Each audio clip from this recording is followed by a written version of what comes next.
What's up, man? Long time no see. Well, I don't know. By the time I post this, I don't know. I probably would have posted, and yeah.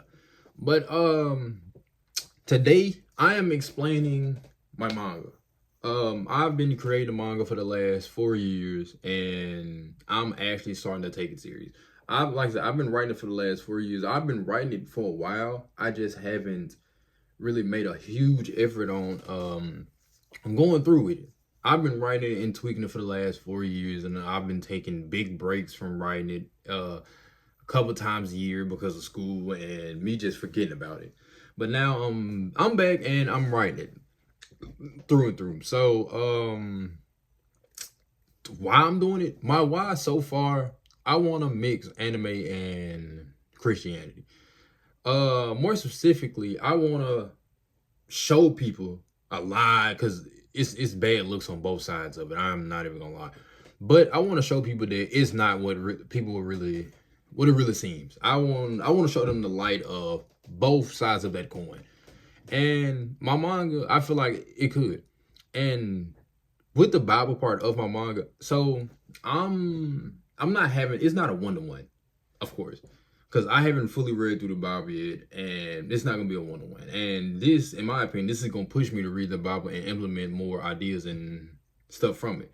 So of course, what I'm doing is I'm taking ideas, lessons. I'm taking Jesus himself. He's gonna be in it. Just taking like just stuff from it and implementing it into my story and shaping the story. And it's gonna be fun. It's been fun writing it so far, and it's like I said, it's gonna push me to read my Bible more often so I can understand more and just get closer get closer to the Lord while I'm doing this, and you know show my appreciation. Characters wise, as you can see, like right there, you can't fully see him, but that is my main character. His name is Hachi. Um, every character, not every, but a lot of characters are based on my friends, family, just people in general. So a lot of them will resemble set people, and they will have attributes of set people. So my manga is about two boys trying to find out what they have they have two different goals. So there's Hachi and then there's Kai. They're brothers. So Hachi, um he wants to find out what actually happened. Well, they both want to find out what actually happened to their mother. But Hachi wants he wants to become the strongest. Hachi loves to train and he's a fighter. So Hachi wants to become the strongest, but he also wants to find out what actually happened to his mother and avenge his mother's death. Um Kai, on the other hand, Kai is more of a historian type of person. He wants to find out what actually happened in history. He's a smart character. That's what he wants to do. Um,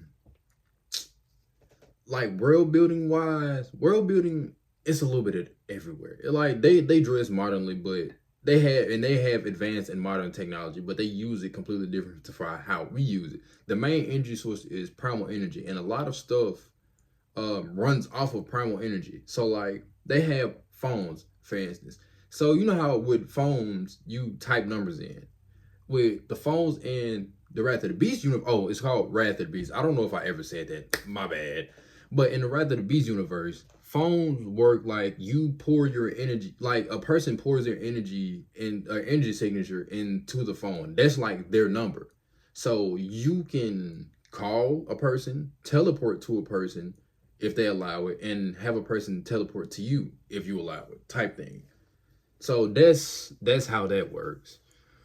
But world building wise, I have so far one I'm like 12 chapters in, maybe more, because it's a lot of parts I haven't broken up into chapters yet. So I'm 12 chapters in so far, and so far I've gotten into like 4 different countries. You have Terra, which is the pretty much the main country. You have the Mizu Islands. You have Yamamoto City, and then you have Nausea. Those are the 4 lands I have so far, and they're drastically different from one another. Terra is like a woodland kingdom or country. It has a lot of forests, woodland area, mountain ranges, swamps, grasslands. That's pretty much what Terra consists of. Yamamoto City it's a mountain range. It's just a full mountain range and jungle type of place. So you have snowy mountain ranges, and then you have regular mountain ranges, and at the bottom you have jungles and forests and stuff like that. I have to fully flesh out my settings. Like I said, I'm not far into it, so I have to fully flesh out everything. Not Yamamoto. Dang it.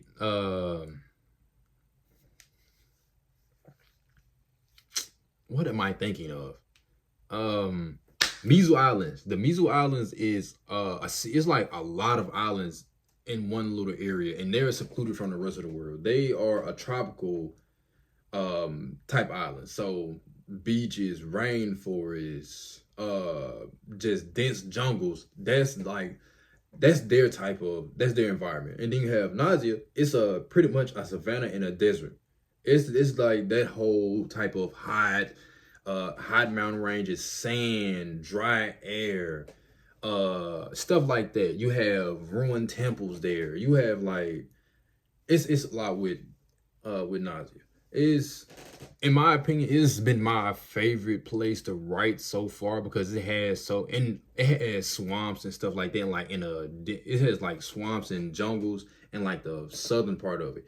Like I said, it's been my favorite part to write because it's been the most important place so far. I have another island, but I'm not going to too much say nothing about that one yet. But yeah. The manga has been fun to write so far. I've been hesitating on whether or not I should start posting about it because I'm like I said, I'm still writing. I don't have an official artist for it yet, so I don't have much art of it. And I was debating on whether or not I should even go forward with posting and everything about it. But here I am. So yeah. Like I said, it's been smooth writing it so far. I've been picking up my Bible and writing about it. I mean, not writing about it, reading it and trying to understand, trying to see what I can implement and what lessons I can go forward with teaching in my manga. So let's get into the power system aspect. I just put up a video on my manga TikTok about the power system. So with the power system, you have primal energy. That's the main life source. I can compare that to ki. So with that, you can pretty much, depending on what gifts you have, you can pretty much do anything you want with it. So example. So in I don't know where I was going with that. My bad, bro. My brain is buffering now. I just recorded a whole like 4-minute video on TikTok about this, bro. My brain is fried. So primal energy, everybody has it, and everybody can use it to a certain extent. So people who don't have gifts, they can use primal energy, but not in the way that people who have gifts can. So they can use primal energy to enhance themselves, and stuff like that. It's just like healing techniques. It depends on where you come from. It's just like like I said, it's like ki, but you can't expel it at all. You can use it to inflict more damage and everything on how, like I said, depending on where you are, is different techniques. So it's versatile. You just gotta know how to use it. So then you have elemental gifts, and you have elemental and animal gifts. Animal gifts are the easier to explain, but at the same time, it's just long explanation. So I'm gonna get into elemental gifts first. Elemental gifts, it's pretty much the set types of energy. They have subs, and under the main type, is like everything else. So like thermal energy, you can get ash, fire, something like that. I think I put lightning under there too. Then you have geothermal. Geothermal, you have plate tectonics and like the creation of geysers. Pretty much the exact same thing, same concept. You have nega energy. With nega energy, you have darkness, snow, ice, just like the absence of primal energy, pretty much. Um, you just like everything that's under that whole like energy typing. It's pretty much that. And with those, you can breed those together and create different ones or create halves. Uh, but the downside with that, as you breed them, you can only breed them once. So once you create that new combination, after that, if that person has a kid, that kid would only get one or the other. It would split. So you can't pass that set combination on unless you restart the cycle. And then with that, there's a chance you won't even get it to begin with. There's a chance that kid won't even get the combo type if the two people did make another child. Because the thing is, I don't have the exact percents yet, but you either get one or the other or both with the elemental gifts. And yeah, that's, like I said, it's fairly simple and stuff like that.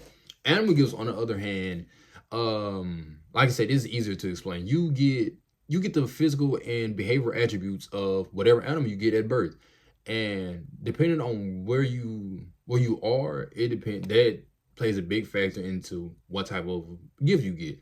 So let's just say you're born in Terra.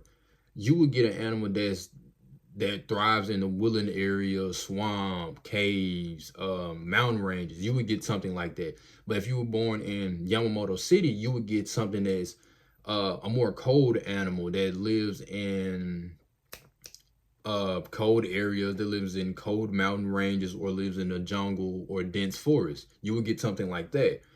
So depending on where you are, you get a higher chance of getting something like that. But only certain animal gifts can be bred together and make hybrids. Like, so we have hybrids in the real world. Those are the only hybrids that I'm putting in, because I'm not finna make no BS up. I'm not finna do that.